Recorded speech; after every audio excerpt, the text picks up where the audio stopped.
আলহামদুলিল্লাহি রাব্বিল মাশরিকাইনি ওয়া রাব্বিল মাগরিবাইন আল্লাযী খালাকা কুল্লা শাইইন যাওজাইন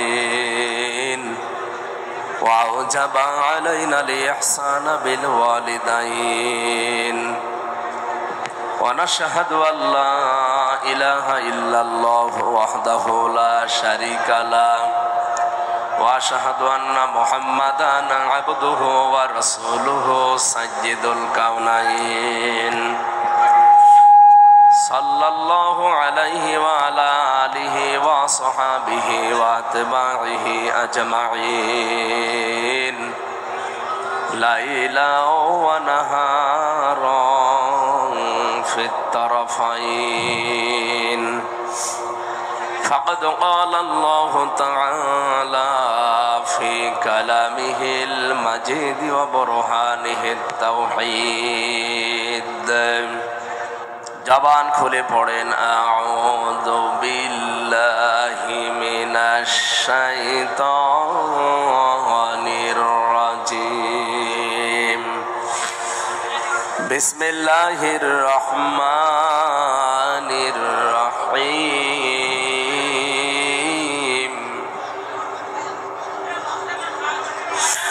ইয়া আইয়ুহাল মুদ্দাসসির قم فأنذر وربك فكبر وثيابك فطهر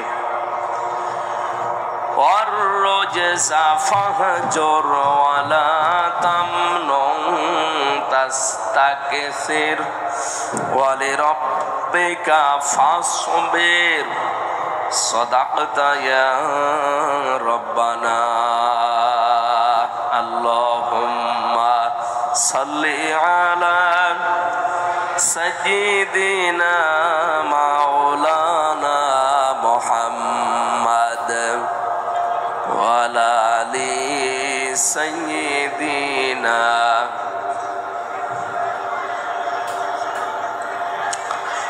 জীবনে যত প্রেম আছে কলিজায় নবীজির তরে সবটুকু দিয়ে দেব তাই বিনিময়ে শাফাত যদি তার পাই মুছে যাবে জীবনে যত ব্যথা ভার বালাগাল উলা বিকামালিহি কাশাফাত দুজা বিজামালিহি হাসনাত জামিউ খিসালিহি সাল্লু আলাইহি ওয়া আলিহি আলহামদুলিল্লাহ। পাবনা দারুল আমান ট্রাস্ট ময়দানে 2 দিন ব্যাপী 32তম ঐতিহাসিক তাফসীরুল কোরআন মাহফিলের সমাপনী রজনীর স্বনামধন্য সভাপতি বাংলাদেশ জামাত ইসলামী পাবনা জেলা শাখার শ্রদ্ধাভাজন আমিরে জামাত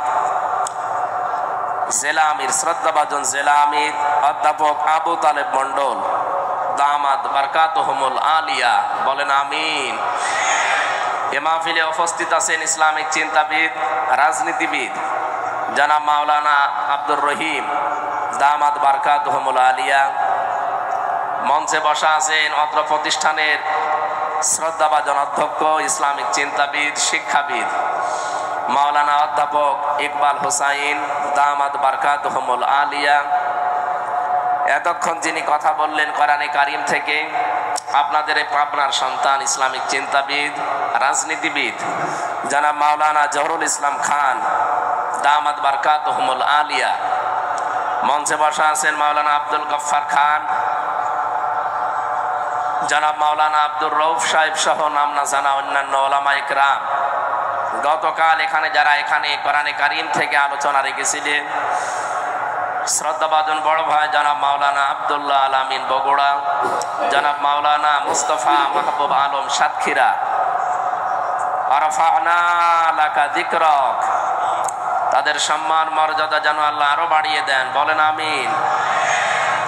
এখানে বসা আছেন পাবনা দারুল আমান ট্রাস্টের প্রতিষ্ঠাতা, বিশ্ব ইসলামী আন্দোলন বাংলাদেশ জামাত ইসলামীর কেন্দ্রীয় কমিটির নায়েবে আমির, ইসলামিক চিন্তাবিদ, মুফাসসির কোরআন, বারবার নির্বাচিত সংসদ সদস্য, পাবনা গণমানুষের আপনজন মরহুম শহীদ আব্দুস সুবহান আতালাল্লাহু উমরাহু ওয়া বারাকাল্লাহু ফি হায়াতি, তার কবরটা আল্লাহ জান্নাতুল ফেরদাউস যেন বানিয়ে দেন, বলেন আমিন। তার সন্তান এখানে বসে আছেন আমার শ্রদ্ধাভাজন বড় ভাই, আল্লাহ তার পরিবারস্থ লোকদেরকে ধৈর্য ধারণ করা সাবরে জামিল যেন দান করেন। এই ময়দানে যিনি কথা বলতেন নন্দিত মুফাসসিরে কোরআন, আন্তর্জাতিক খ্যাতি সম্পন্ন ইসলামী আন্দোলন বাংলাদেশ জামাতি ইসলামীর কেন্দ্রীয় নায়েবে আমির, সাবেক সংসদ সদস্য শহীদ আল্লামা দেলাওয়ার হোসাইন সাইদি রহমতুল্লাহ আলাইহি। 3টা বছর আমার সৌভাগ্য হয়েছিল তার সাথে অনেক সময় কাটানো। তিনি 1 নাম্বার জেলে ছিলেন, আমি 4 নাম্বারে ছিলাম, পাশাপাশি দেওয়াল আমাদের খালি মাঝখানে একটা। সহবত পেয়েছি, সময় পেয়েছি, তার কাছে উপদেশ পেয়েছি। আল্লাহ যেন আমার প্র্যাকটিক্যাল লাইফে ওইগুলো মেনে চলার তৌফিক দান করেন। এখানে এতক্ষণ যারা কথা বলছিলেন পাবনা জেলার শ্রদ্ধাভাজন ডিসি সাহেব, এসপি সাহেব, টিওনো সাহেব, এ থানার সম্মানিত অফিসার ইনচার্জ ওসি সাহেব সহ পুলিশ সদস্য ভাইরা, সামনে বসা মুসলমান ভাইরা, আশপাশে যারা আছেন সম্মানিত মা এবং বোনেরা, প্রাণ প্রিয় পাবনাবাসী, গত বছর এই ময়দানে আসার 1 ঘন্টা আগে আমাকে রাস্তা থেকে আপনারা ফেরত দিয়েছেন। যারা ফেরত দিয়েছিলেন কোথায় আপনারা? ওয়াকাযালিকা আখযু রাব্বিকা ইযা আখাযাল কুরা ওয়া হিয়া যালিমা ইন্না আখযাহু আলীমুন শাদীদ। সূরা হুদের 102 নম্বর আয়াতে আল্লাহ জানিয়েছেন, হে নবী, এইভাবে করে আমি যারা পাপিষ্ঠ তাদেরকে পাকড়াও করি, আর আমার ধরা বড় শক্ত ধরা, কারণ তারা জালেম ছিল। এই জন্য পৃথিবীতে সবচাইতে বড় জালেম হচ্ছে কোরআনে কারিমের কাছে না আসা। ওমান আযলামু মিম্মান ইফতারা আলাল্লাহিল কাযিবা ওয়া হুয়া ইউদআ ইলাল ইসলাম আল্লাহু লা ইয়াহদিল কওমাজ যালিমিন। সূরা সফের ভেতরে আল্লাহ জানিয়েছেন, আমি আল্লাহর দৃষ্টিতে সবচাইতে বড় জালেম ওই লোকটা যাকে ইসলামের দিকে ডাকা হয় কিন্তু সে আল্লাহকে মিথ্যা প্রতিপন্ন করে। এই 15.5 বছরে এটা সবচাইতে বেশি ছিল। বলেন তো, আমি যতদিন কোরআনে কারিম হাতে নিয়ে আপনাদের ডাক দিয়েছি, আমার বাবার দিকে ডেকেছি, আমার দাদার দিকে ডেকেছি, আমি তো কোরআনের দিকেই ডাকতাম। আর আমি আন্দাজে ডাকি না, আমি বুঝে শুনে ডেকেছি। কুল হাদিহি সাবিলি আদউ ইলাল্লাহ আলা বাসীরাতিন আনা ওয়া মান ইত্তাবা'আনি ওয়া সুবহানাল্লাহি ওয়া মা আনা মিনাল মুশরিকিন। সূরা ইউসুফের 108 নম্বর আয়াতে আল্লাহ জানিয়েছেন, নবী আপনি বলুন এইটাই আমার পথ। পাবনাবাসী, আল্লাহ রাব্বুল আলামিন আয়াত দিয়ে জানিয়েছেন, হে নবী আপনি বলুন আমি আল্লাহর দিকে মানুষকে ডাকি, এইটাই আমার পথ। আর আমি আন্দাজে ডাকি না, আমি বুঝে শুনে ডাকি। শুধু এটা আমার কাজ না, না ওয়ামান ইত্তাবা'আনি, আমাকে যারা অনুসরণ করবে দুনিয়াতে তারা আল্লাহর দিকে মানুষকে ডাকবে। এই ঘোষণা কার? বিশ্ব নবীকে দিয়ে আল্লাহ এটা বলিয়েছেন যে আপনি বলেন আপনার অনুসারীদের প্রথম কাজ তারা আল্লাহর দিকে ডাকবে। হ্যাঁ, আমি জানি আল্লাহর দিকে ডাকতে গেলে কোরআনে কারিম দিয়ে আপনি ডাকবেন, দেখবেন আপনার প্রতি বিপদ আপদ মুসিবত আসতে থাকবে। ওয়ালি রাব্বিকা ফাসবির, আপনার রবের জন্য আপনি তখন ধৈর্য ধারণ করবেন। জোরে বলেন সুবহানাল্লাহ। সেই ধৈর্যটার সামনে নিয়ে আল্লাহ আমাদেরকে তিনটা বছর ফাঁসির ওই কন্ডেম সেলের ভেতরে ওই জালেমরা রেখেছিল। আল্লাহ ধৈর্যও দিয়েছিলেন, কারণ 3টা বছর ওরা আমাকে যোগাযোগ করতেও দেয়নি। বাইরে কারা আছে কারা মরে গেছে আমি তাও জানতাম না, কারণ আমার মামলা দিয়েছে একটা ঠুনকো মামলা। অথচ রাখতো আমার এই মার্ডার মামলার আসামি যেখানে থাকে ওই কন্ডেম সেলের ভেতরে। খাওয়া দাওয়া ঠিক মতো দিত না, কষ্ট এত বেশি দিয়েছে। এমনিতেই মানুষ যোগাযোগ বিচ্ছিন্ন হয়ে গেলে লোকটা পাগল হয়ে যায়। আপনারা আয়না ঘর থেকে যারা বের হয়ে আসে বাস্তবে চেহারার দিকে তাকবেন, লোকটা কিন্তু এলোমেলো করে তাকায়। আমি বহু মানুষকে মাটির নিচে পেয়েছিলাম যারা নিজের নাম পর্যন্ত জানে না। ও যে কয় বছর আছে ও নিজেও জানে না, এটা কোন বছর কোন মাস কি বার আজকে কয়টা বাজে, এমনকি ওর নাম কি ও তাও জানে না। বছরের পর বছর একটা মানুষ এভাবে পড়ে আছে কবরের মতো জায়গায়। কবর যেরকম ঠিক ওই রকম জায়গায়, এরপরও কবরে তো আর শিকল দিয়ে বাঁধা থাকে না, কিন্তু আয়না ঘরে আমি দেখেছি শিকল দিয়ে পা বেঁধে দিতে। এ কঠিন অবস্থায় মাঝে মাঝে কারারক্ষীদেরকে যারা যেত বলতাম, ভাই কোরআন শরীফ এনে দেন। ওনারা বলতো আপনাকে আমরা বঙ্গবন্ধুর জীবনী এনে দেই। বঙ্গবন্ধুর জীবনী পড়ে আমি করবো। এরপর ওরা দিত বঙ্গবন্ধুর আত্মজীবনী, বঙ্গবন্ধুর ছেলেবেলা, বঙ্গবন্ধুর চীন সফর। বাধ্য হয়ে শেষ পর্যন্ত একদিন বলেই ফেলেছিলাম যে ভাই আপনার কাজ পান না, বই নিয়ে আসতে বলি, তাফসিরের বই, কোরআনের বই, আর আপনি নিয়ে আসেন আল্লাহর ওলির জীবনী। আপনার যদি সাহস থাকে তা আপনি, আমি জেল থেকে বলছি অথবা আমি মেজর ডালিম বলছি আমার ফাঁসি চাই, এই বইগুলো একটু এনে দেন। ওইসব বই পড়তে নেই। মাঝে মাঝে আমি খবর পাঠাতাম কারারক্ষীদেরকে দিয়ে। মাজলুম জননেতা বাংলাদেশ জামাত ইসলামের কেন্দ্রীয় ভারপ্রাপ্ত সেক্রেটারি জেনারেল ছিলেন জনাব এটিএম আজহারুল ইসলাম, উনি আমার পাশের বিল্ডিং এ ছিলেন। ওনারে বলতাম, ওনার কাছে যে বলবেন আমির হামজা বই চেয়েছে তাহলে আপনাকে বই দেবে। উনি মাঝে মাঝে অনেকগুলো বই আমাকে পাঠাতেন। বিশেষ করে কারাগারে রাত দিন জায়নাবাল গাজালির লেখা, এটা আমি প্রায় 7 বার পড়েছি এই 3 বছরে। এটা পড়লেই জানো আমার জীবনের কষ্টগুলো এমনি অম্লান হয়ে যেত। তারা একজন মহিলা কি করেছে তারা ইসলামের জন্য, আর আমি একজন পুরুষ মানুষ। আলহামদুলিল্লাহ শুকরিয়া আদায় করছি, গতকাল আমাদের মুসলিম উম্মার একজন মাজলুম বোন ডক্টর হাফেজা আফিয়া সিদ্দিকা জালেমদের কারাগার থেকে আল্লাহ তাকে কালকে মুক্তি দিয়েছেন। আলহামদুলিল্লাহ। ভাই এক কথা বলছেন, আমরা চাচ্ছি মাজলুম মানুষগুলো এই বাংলাদেশেও জেল থেকে একে একে অনেকে বের হয়ে যাচ্ছে। বিশেষ করে আমি যাদের সাথে পরিচিত ছিলাম এই মানুষগুলোকে দেখলাম কিছুদিনের ভেতরে সরকার বের করে দিয়েছে মুক্ত জীবনে। জনাব লুৎফুজ্জামান বাবর একজন, গিয়াসউদ্দিন মামুন ভাই একজন, এরপরে মাওলানা জসিমউদ্দিন রহমানী একজন। সব মাজলুম। আমরা চাই এখান থেকে দাবি তুলতে এই বাংলাদেশে এই মাজলুম জননেতা জনাব এটিএম আজহারুল ইসলামকেও মুক্তি দেওয়া হোক। এই কারা চান দেখি, লিল্লাহে তাকবীর।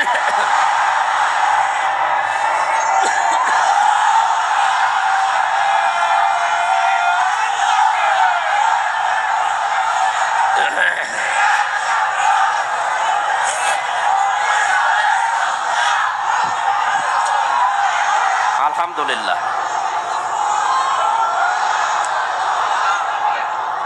এই কথা বোঝা লাগবে, এ মুক্তি আমি এমনিতে চাইনি।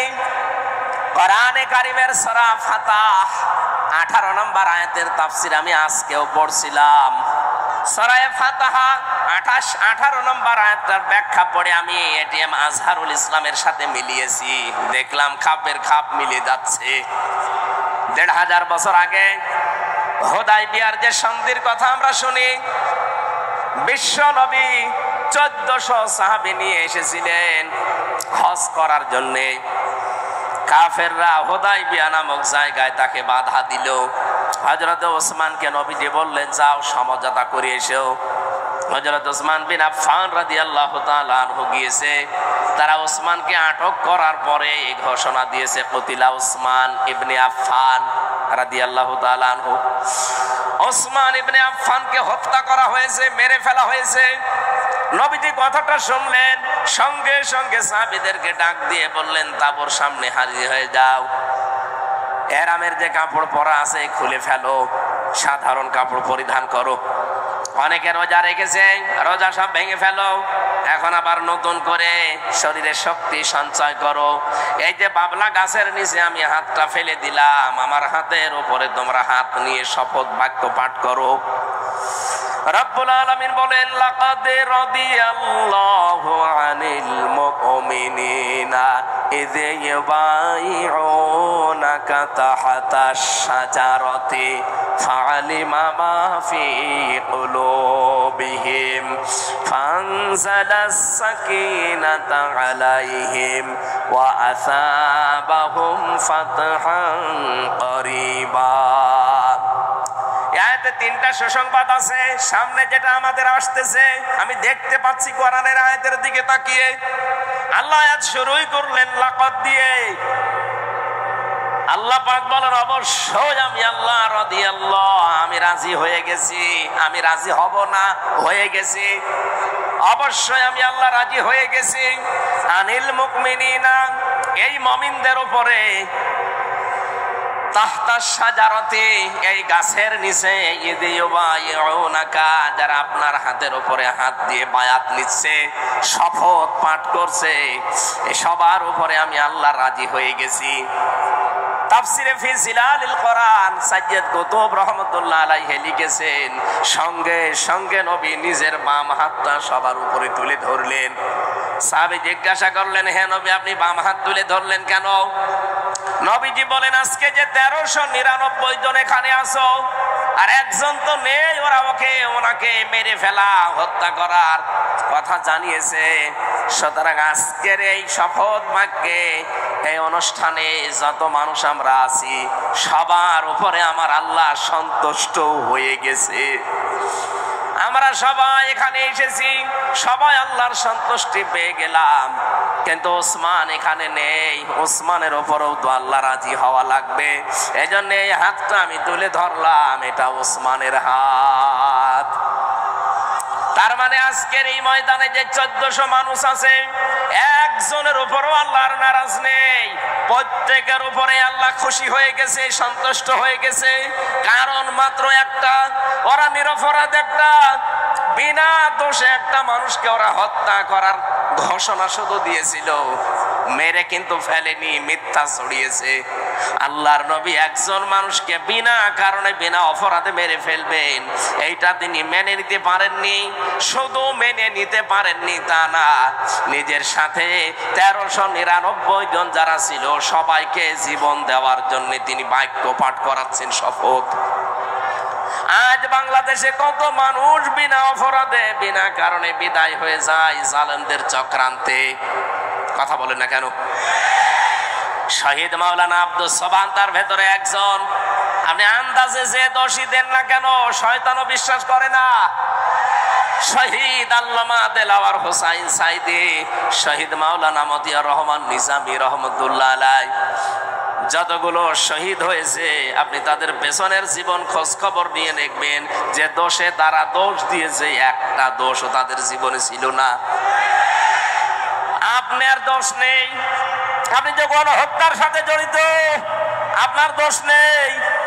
2006 সালের 28 অক্টোবর জসিম ভাইকে আপনি পিটিয়ে মারার পরে তার লাশের উপর ড্যান্স দিয়েছেন। পৃথিবী ভুলে যায়নি। আমি সিরাজগঞ্জ থেকে একবার আসছিলাম, তখন বাসে আসতাম, 7 সাল, তখন ছোটখাটো ওয়াজগুলো আমাকে নিয়ে মানুষ করাতো।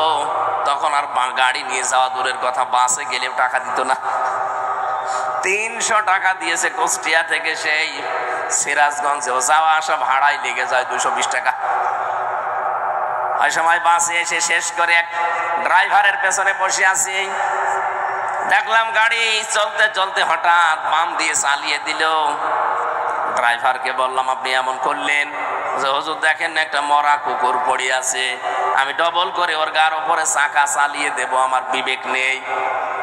আমি বললাম, আরে ভাই তো মরা কুকুর, তো মরে গেছে, ওকে মারলে কি আর না মারলে কি? ড্রাইভার আমার দিকে তাকিয়ে বলছে, হুজুর আপনি কি আসলেই হুজুর নাকি ভুল ধরেছেন? আপনি কেমন হুজুর? আপনি দেখেন যে একটা মরা কুকুর পড়ে আছে, আমি ডবল করে গাড়ি চালাবো, আমার বিবেক কি মরে গেছে? হ্যাঁ, এইটা শোনার জন্য আমি ছিলাম। আপনার নাম কি? বলছে সুব্রত। তার নাম শুনে বুঝলাম ওর ইমান নেই, কিন্তু বিবেক আছে। কথা বলে না কেন? ইমান নেই, কি আছে? বিবেকের তাড়নায় সে মরা জিনিস যদিও নিকৃষ্ট, তারপরে ডবল করে মারলো না, গাড়ি বাম দিয়ে চালালো, তারপরও ডাইরেক্ট দেয়নি, বিবেকে বাধা দিয়েছে। আর আপনি মানুষ, আপনি একজন হাজী সাহেবা, কিসের ইমান আপনার? আপনার ইমানও নেই, বিবেকও নেই। জীবিত মানুষের একটা লাঠি বৈঠা দিয়ে আপনি লগি বৈঠা দিয়ে পিটিয়ে মেরে ফেলার পরও যদি ছেড়ে দিতেন না, লাশের উপরে ড্যান্স দিলেন। আপনার বিবেক কিছুই নেই, বিবেকের উপরে কুকুরে প্রসাব করেছে, বলেন নাউজুবিল্লাহ। এই জন্য আমরা এই বাংলার 18 কোটি মানুষ এখন চাই 2006 অক্টোবর থেকে শুরু করে 24 সালের 5 অক্টোবর পর্যন্ত যত মানুষ হত্যা হয়েছে প্রতিটি হত্যার বিচার করা লাগবে। কথা বলেন না কেন? ওরা একজন মানুষকে হত্যার কথা জানিয়েছে, এই জন্য যদি নবী 1399 জন রেডি করিয়ে শুরু রেডি করেননি, ফরজ 2টা বিধান লঙ্ঘন করেছেন, একটা হজ আর একটা রোজা, বলে পরে করে নেব, আগে হত্যার বিচার না করে কোনোদিন আর মদিনায় ফেরত যাব না। ওরা এই ঘোষণা শোনার পরেই হযরত ওসমানকে ছেড়ে দিয়েছে।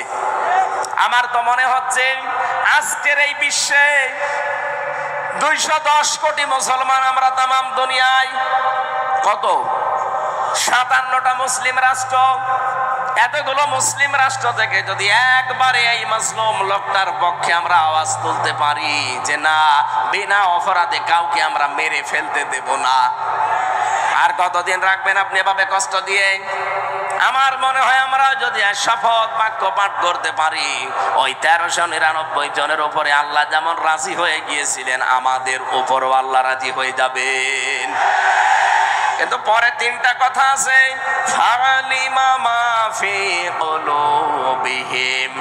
আল্লাহ পাক বলেন তাদের মনে যেটা ছিল ওইটা কিন্তু আমি জানতাম। সুতরাং আমাদের মনের কথা না মুখের কথা, এটা কিন্তু আল্লাহ জানে। এই মাজলুম লোকটাকে জেলখানার এই অন্ধ প্রকোষ্ঠ থেকে বের করতে আমরা যেটা বললাম, এটা কি আমাদের মুখের কথা না মনের কথা? আরো জোরে বলেন। আল্লাহ বলেন মনের কথা যদি হয়, ফাংজালাস সাকিনাতা আলাইহিম, তাদের উপরে আল্লাহর রহমত সাকিনা এটা নাজিল হবে। ওয়াসাবাহুম ফাতাহান করিবা, তাদেরকে একটা আচ্ছন্ন নিকটবর্তী বিজয়ের সুসংবাদ আল্লাহ দেবেন। আয়াত অনুযায়ী সামনে আমরা যেটা দেখতে পাচ্ছি, এই বাংলাদেশে মাজলুমদের পক্ষে থাকলে আল্লাহর সাকিনা পাওয়া যাবে, আল্লাহর সুনির্দিষ্ট বিজয় আমাদের সামনে আসবে। এই বিজয় আমরা দেখতে পাই না, দেখতে পাই তখন যখন দেখি অন্য ধর্মের মানুষেরা এই কথা জানায় যে 54 বছর আমরা বহু কিছু দেখেছি, শান্তি পাইনি, আমরা এখন দেখতে যাই এই দেশে আল্লাহর কোরআনে কারিমের বিধান কায়েম হয়েছে।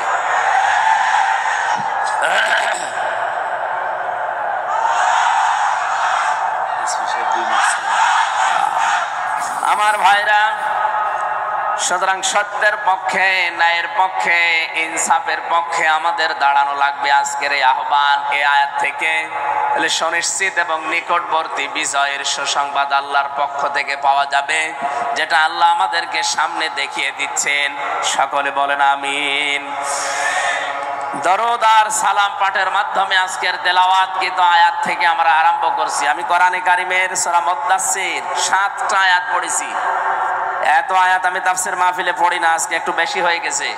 আপনারা সময় দেবেন না ইনশাআল্লাহ? আমার শরীর যেন সাপোর্ট দেয়, সকলে বলেন আমিন। সূরা মুদ্দাসসির, নবীজিকে আল্লাহ পড়া কোরআনে 7টা নাম ধরে ডাক দিয়েছিলেন, তার ভেতরে মুদ্দাসসির একটা। প্রথম যে আয়াতগুলো কোরআনের নাজিল হয় এই পৃথিবীতে, আমরা জানি অনেকে এই সূরা আলাকের প্রথম 5 আয়াত, তো অনেক তাফসীর কারক লিখেছে না, প্রথম আয়াত নাজিল হওয়া কোরআনে কারীমের এই সূরা মুদ্দাসসিরের প্রথমে এই 7টা আয়াত। 2টা বর্ণনায় ঠিক আছে। প্রথমটা নাজিল হওয়ার পরে নবীজি যখন হেরা গুহায় বিশ্বনবী মুহাম্মদুর রাসূলুল্লাহর কাছে ফেরেশতা এসে বলেন, ইয়া মুহাম্মদ ইকরা, নবীজি বললেন, মা আনা বিকারি, আমি পড়তে পারবো না, আমি পড়তে জানি না। এই শব্দটা আমি বাংলা অর্থে মিলাতে পারি না, এখানে বাংলা অর্থ হবে আমি পড়তে পারবো না। পড়তে পারবেন না মানে আমি বলে বলে দে, আপনি পড়েন ইকরা ইকরা ইকরা। এই এদিকে তাকান, গুরুত্বপূর্ণ একটা তথ্য এখানে আছে। তিনবার তিনি বললেন মুহাম্মদ পড়েন, তিনি বললেন আমি পড়তে পারবো না, আমি পড়তে জানি না। এ শব্দ আমরা যদিও বাংলায় অর্থ করি, বাংলা অর্থ হবে আমি পড়তে পারবো না। কেন পারবেন না? ফেরেশতা জিবরাইল 4বার যখন বললেন ইকরা বিসমি রাব্বিকাল্লাযী খালাক খালাকাল ইনসানা মিন আলাক ইকরা ওয়া রাব্বুকাল আকরামুল্লাযী আল্লামা বিল কলাম আল্লামাল ইনসানা মা লাম ইয়ালাম। জিবরাইলের পড়া শেষ, এটা তাফসিরে হাক্কানি থেকে বলছি। সঙ্গে সঙ্গে নবীজি আরম্ভ করলেন বিসমি রাব্বিকাল্লাযী খালাক। জিবরাইল জিজ্ঞাসা করেছিলেন, নবী হে মুহাম্মদ, 3বার আপনাকে আমি বললাম পড়তে, আপনি পড়লেন না। এবার আমি 5টা আয়াত পর তেলাওয়াত করলাম, আপনি যে আরম্ভ করে দিলেন। নবীজি প্রশ্ন ছড়ে দিলেন, ইয়া আখি জিবরাইল, হে ভাই জিবরাইল, বারবার আপনি আমাকে শুধু বলেন যে পড়ো পড়ো পড়ো, তে আমি কি পড়বো? আমি তো যার তার নামে পড়তে পারি না, আমি তো দরগার নামে দুর্গার নামে বাবার নামে পড়তে পারি না। যখন এই বলেছেন বিসমি রাব্বিকা, রবের নামে পড়েন, আমি কিন্তু আর দেরি করি নাই, এমনকি 1 আয়াতও পড়ি নাই, সঙ্গে সঙ্গে আপনার সাথে আমি 5 আয়াত পড়েছি। জোরে বলেন আল্লাহু আকবার। এখান থেকে নবীজি তার উম্মতদেরকে কিয়ামত পর্যন্ত শিক্ষা দিতে চাইলেন, আমার উম্মতেরা, পৃথিবীতে যদি লেখাপড়া করতে হয় এই পৃথিবীর কারো নামে পড়া জায়েজ নেই, পড়তে হবে কার নামে? আরো জোরে বলেন কার নামে? এ পাবনা দারুল আমান ট্রাস্টে পড়া হয় কার নামে? এ বাংলাদেশে বহু প্রতিষ্ঠান আছে যেখানে আল্লাহর নামে পড়া এখনো আরম্ভ হয়নি, যেখানে বাবার নামে পড়া হয় না। আমরা যারা দায়িত্বে আছেন, শিক্ষা মন্ত্রণালয়ে যারা দায়িত্বে আছেন, তাদেরকে আমরা 96% মুসলমানের দেশে ওদের তো আহ্বান জানাচ্ছি, শিক্ষা ব্যবস্থা আল্লাহর নামে পড়া আরম্ভ করা লাগবে। আপনারা এই দাবির পক্ষে আছেন না? বলেন। শুনলাম 154টা এখনো পর্যন্ত এই দেশে মাদ্রাসা লাইনে যারা আছে তাদের এই প্রতিষ্ঠানগুলো এখনো পর্যন্ত কার্যকর ভূমিকায় যায়নি। আমার ভাইরা, ধর্ম উপদেষ্টা হিসাবে যিনি এখন দায়িত্বে আছেন ডক্টর আফামা খালিদ সাহেব, উনি অলরেডি বাংলাদেশের মসজিদের খতিব, ইমাম এবং মুয়াজ্জিনদেরকে সরকারিভাবে, বিশেষ করে পশ্চিমবঙ্গের মতো তাদের ভাতার ব্যবস্থা অলরেডি করছে। এটা যদি কায়েম হয়, এই দেশে যতগুলো প্রতিষ্ঠান আছে, বিশেষ করে বাঁকা চোখে দেখা হয় যাদেরকে আল্লাহর নামে পড়ানো হয়, এই জন্য বাঁকা চোখে দেখা হয়। 96% মুসলমানের দেশে আমরা আহ্বান জানাবো এইগুলো তাড়াতাড়ি কলেজের মতো এমপিওভুক্ত করা হোক, কি সরকারিকরণ করা হোক, এটা আমরা চাই না। তাহলে তখন এই 2 টাকা 5 টাকার জন্য আপনার পেছনে ঘোরা লাগবে না তাদের। নবীজি বললেন জিবরাইল বারবার আমাকে বলেন যে পড়ো পড়ো পড়ো। আমি পড়বো কি? যখনই বলেছে বিসমি রব্বিকা, রবের নামে, তখন আমি আর দেরি করি নাই। সুতরাং আহ্বান জানাবো আমাদের ছেলে মেয়ে যাদের আছে এইরকম প্রতিষ্ঠান, যেখানে পাবেন অন্তত 3 থেকে 5 বছর আপনি ছোটকালে তাদেরকে কোরআনের সাথে সম্পৃক্ত করার জন্য পড়াবেন। কারণ কোরআনের সাথে সম্পর্ক মানে রবের সাথে সম্পর্ক। কথা বলেন ঠিক কিনা? 3 থেকে 5 বছর আপনি একটু চেষ্টা চালান, এরপর আপনার ছেলেকে আপনি ডক্টর বানান, ডাক্তার বানান, ইঞ্জিনিয়ার বানান, ডিসি বানান, এসপি বানান, যা বানাবেন কোনো অসুবিধা নেই। শুধুমাত্র এখানে 3 থেকে 5 বছর এরকম যত প্রতিষ্ঠান বাংলাদেশে আছে যেখানে কোরআনের শিক্ষা দিয়ে রবের সাথে সম্পর্ক করা হয়, আমি 2টা গ্যারান্টি আপনাকে দিতে পারি। এই 3 বছর 5 বছরের কারণে আপনার ছেলে কোনো দিন নেশা করবে না। 2 নম্বরে কোনোদিন শেষ বয়সে আপনাকে বৃদ্ধাশ্রমে রেখে আসবে না। কয়েকদিন আগে আমি নীলফামারীর কিশোরগঞ্জ থানায় গিয়েছিলাম। ওরা আমাকে বৃদ্ধাশ্রমে নিয়ে গেল দেখার জন্য। যে দেখি এইদিকে 25 জন, এইদিকে 25 জন, 50 জন মা আর বাবা বসে আছে। এদের চেহারার দিকে তাকিয়ে আমি বুঝতে পেরেছি সবাই তার সন্তানের জন্য বরদোয়া করছে। তাদেরও তো আমাদের মতো ছেলে মেয়ে নেই। কথা বলেন না কেন? আমি 2 জনের সাথে কথা বলেছিলাম, একজনের ছেলে ডিসি আর একজনের ছেলে আমেরিকায় থাকে, অথচ মা আর বাবা 2 জন বৃদ্ধাশ্রমে। চোখের ভেতরে ছলছল করছে পানি। আপনি আজ পর্যন্ত শুনেছেন যে কোরআন জানে, হাদিস জানে, আলেম না, শুধু কোরআনের জ্ঞান আছে, আল্লাহ সম্পর্কে জ্ঞান রাখে, এরকম মন মানুষ তার মা বাবাকে বৃদ্ধাশ্রমে রেখে দিয়েছে? যদি কোনো জায়গায় রেখে দেয়ও এর পেছনে একটা কারণ আছে। আমি যতটুকু খোঁজ নিয়েছি, যদি এরকম কিছু পায়ও আপনি দেখবেন হয় তার স্ত্রীর কারণে, শ্বশুর শাশুড়ির কারণে মা বাবাকে হয় আলাদা করে দেয়, নাই বৃদ্ধাশ্রমে রেখে দেয়। আল্লাহর সাথে রবের সাথে পরিচয় থাকার পরও অনেক সন্তান পারে না, কারণ স্ত্রীর মন রক্ষা আর শ্বশুর শাশুড়ির দিকে তাকাতে গিয়ে নিজের মা বাবাকে ছেড়ে দেয়। কথা বলেন না কেন? আমার এই চোখের দেখা, মাত্র 7 বছর বয়স, এখনো পর্যন্ত আলিফ বা তাসা খুব বেশি ভালো করে পারে না। কয়েকদিন ভর্তি হয়েছে মাত্র। ওস্তাদ দেখলাম বৃষ্টির ভেতরে এসে ওযু করবে, ছাত্র পানি ঢেলে দিচ্ছে, কাদা লেগেছিল কাদা ছড়িয়ে দিচ্ছে। মাত্র 7 বছর। আমি এই চোখেও দেখেছি। বিশ্ববিদ্যালয়ে ক্লাস চলছে, আমি তখন জাহাঙ্গীরনগরে ছিলাম। মাস্টার্সে ক্লাস চলছে, শিক্ষককে জুতা দিয়ে পিটাচ্ছে ছাত্র। বলছে বাংলাটা বলতে পারলাম না যে তোরে আমি মেরেই ফেলবো।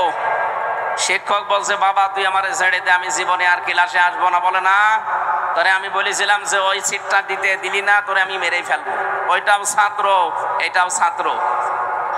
ওইটা অলরেডি মাস্টার্সে পড়ছে, জানোয়ার হয়ে গেছে।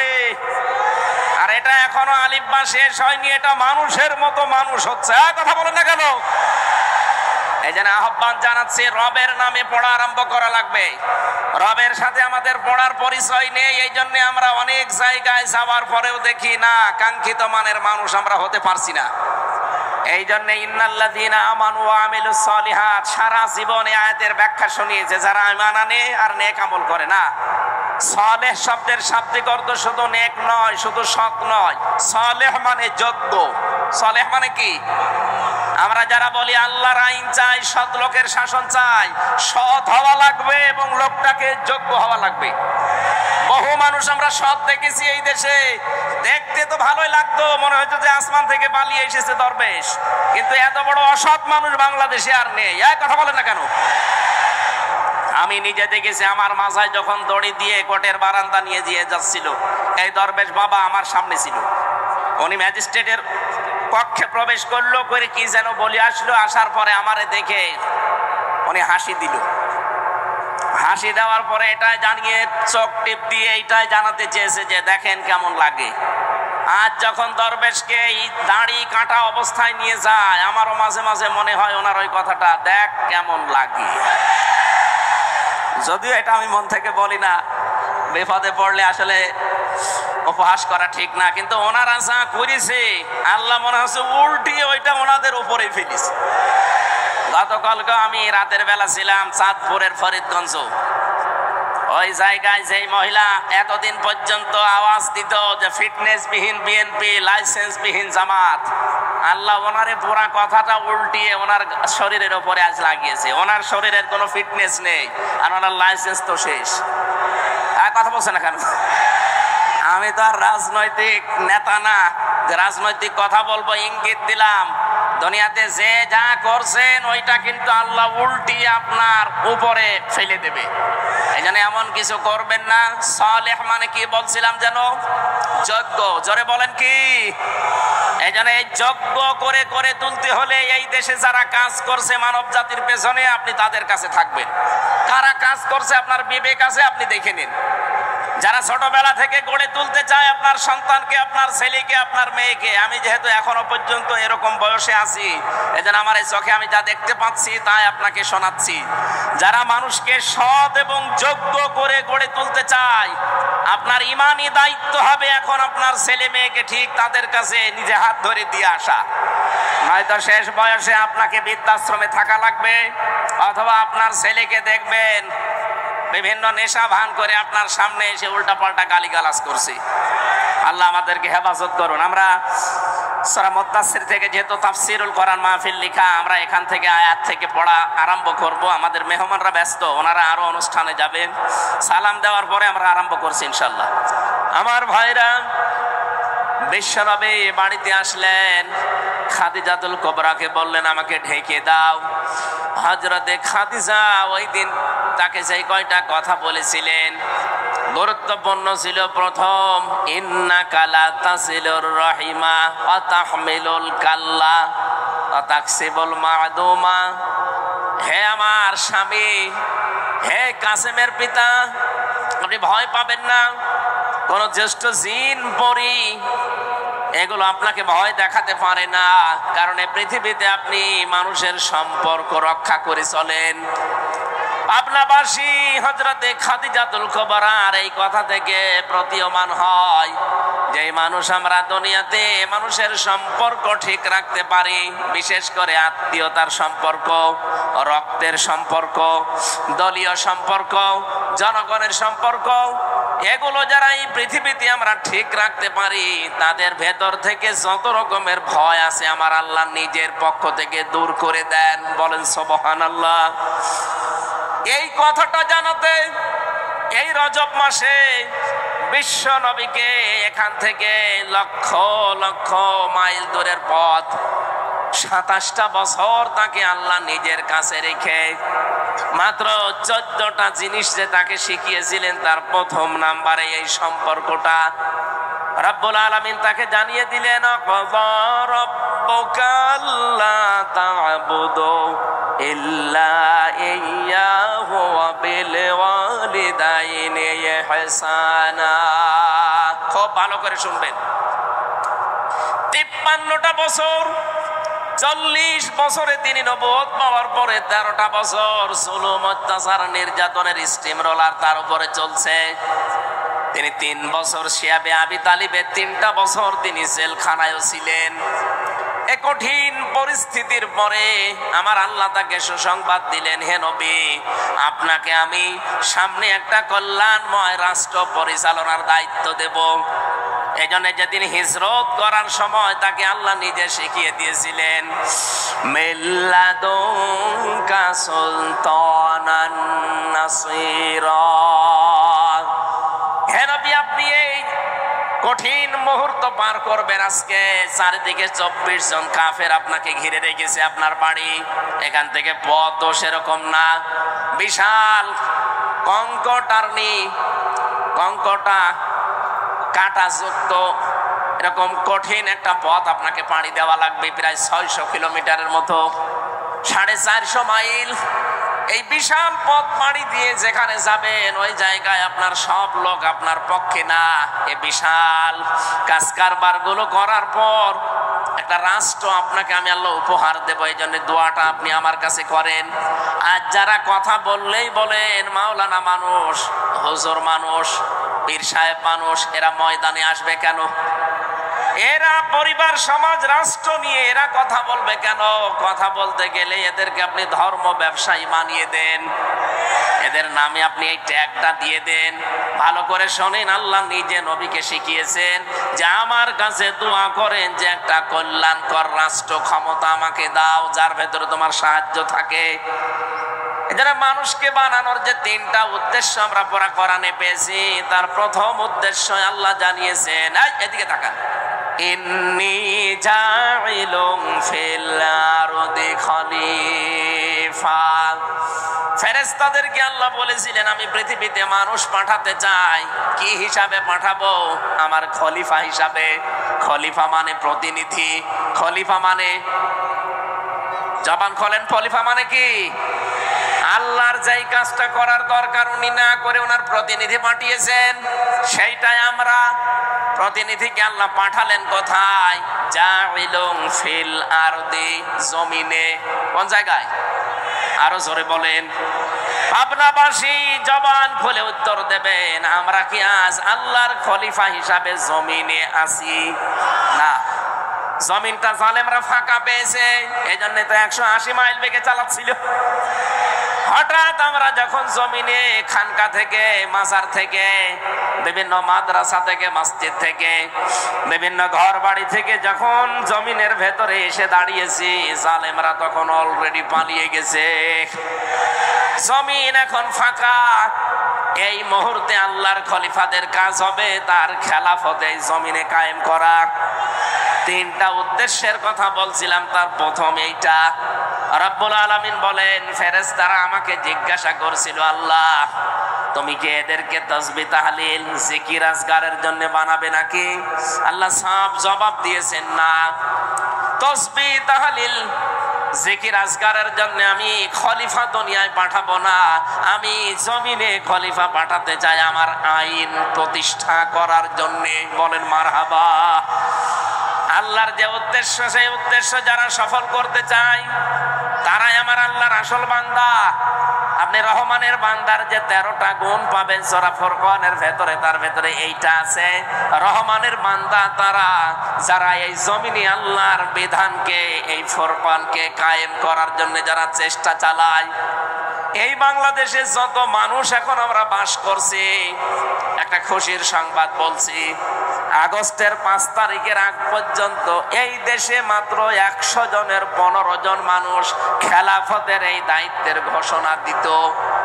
গুরুত্বপূর্ণ এই বিধানটা পালন করার জন্য আল্লাহ রাব্বুল আলামিন আমাদেরকে যেখানে পাঠিয়েছিলেন, ফেরেশতারা যখন জিজ্ঞাসা করেছে আল্লাহ এদেরকে কি জিকির করার জন্য, তাসবিহ করার জন্য পাঠাবে? আল্লাহ বলেন, না, আমার বিধান কায়েমের জন্য। এইজন্য সূরা ফুরকানের থেকে যে উদাহরণ দিলাম, রহমানের বান্দা আমরা যারা এই দেশে আছি দাবি করতাম, এতদিন আমি একটা জরিপ পেয়েছিলাম, 100 জনের মাত্র 15 জন চাইতো এ দেশে আল্লাহর বিধান কায়েম হোক আগস্টের 5 তারিখের আগে। অথচ 4.5 মাস পরে জানুয়ারিতে একটা রিপোর্ট পেয়েছিলাম, এই দেশে এখন 100 জনের 58 জন মানুষ চাচ্ছে আল্লাহর বিধানে জমিনে কায়েম হোক। কয়েক মাসের ব্যবধানে মানুষের পরিবর্তন এত এসে গেছে, হিন্দু পর্যন্ত এখন চাচ্ছে কোরআনের বিধান কায়েম হোক। কয়েকদিন আগে জামাত ইসলামের শ্রদ্ধাভাজন আমিরে জামাত গাইবান্ধায় গিয়েছিলেন। একজন পুরোহিত, একজন ঠাকুর, হিন্দু বেটা, উনি আগে বক্তব্য দিতে গিয়ে জানিয়েছেন এই দেশে কোরআনের বিধান কায়েম হলে আমরা সবচাইতে বেশি নিরাপদে থাকতে পারবো। এই জন্য জালেমদের তো মাথা খারাপ এতদিন ছিল, এখন অনেক মুনাফিক মানুষের মাথা দেখছি খারাপ হয়ে গেছে। ওরাও তো এগুলো দেখে যে হচ্ছেটা কি। এই জন্য মাওলানা মিজানুর রহমান আজহারি একটা কি যেন ট্রান্স দিয়েছে, অনেকের মাথায় গিয়ে লেগেছে। উনি শুধু ট্রান্স দিয়েছিল, এতদিন এক দল খেয়েছে আর এক দল খাওয়ার জন্য রেডি হয়ে আছে। আপনারে বলিছে, কয়েকদিন আগে আমার সিলেটে ওনার সাথে অনুষ্ঠান ছিল, উনি আমারে বলছে, হামজা ভাই, আমি বললাম যে একদল খেয়েছে আর একদল খাওয়ার জন্য রেডি হয়ে আছে, একটা গ্রুপ দেখলাম গায়ে মেখে নিল, কারণ কি? আমি তো আর কাউকে উদ্দেশ্য করে বলি নাই। এই দেশে 48টা প্রায় নিবন্ধিত দল, আরো আছে নিবন্ধনের বাইরে, সব মিলে প্রায় ৭৩টার উপরে। কারো গায়ে লাগে না, আপনার গায়ে লেগেছে কোন কারণে? তার মানে অবশ্যই আপনি এরকম কিছু করবেন বলে আশা করি আছেন। গত 2 দিন আগে একজন ঘোষণা দিয়েছে যে 15.5 বছরে কোরআনের কথা বলতে হলে তো অনুমতি নেওয়া লাগতো, আমরা যদি যেতে পারি অনুমতি দেব না। আরে ভাই, আপনি এই কথাটা আগেই বলে ফেললেন, কদিন পরে বলতে পারতেন না? জনগণ তো সব জেনে ফেললো। আপনার যে আশা ছিল, আশায় গুড়ে বালি। কথা বলেন না কেন? এদেশে আর কিছু থাক বা না থাক, কোরআনে কারিম দেশে থাকবে ইনশাআল্লাহ।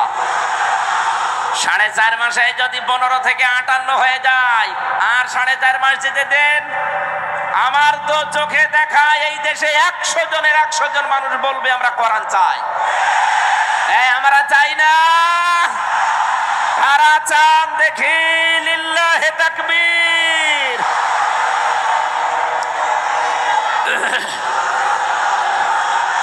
আলহামদুলিল্লাহ ভাই।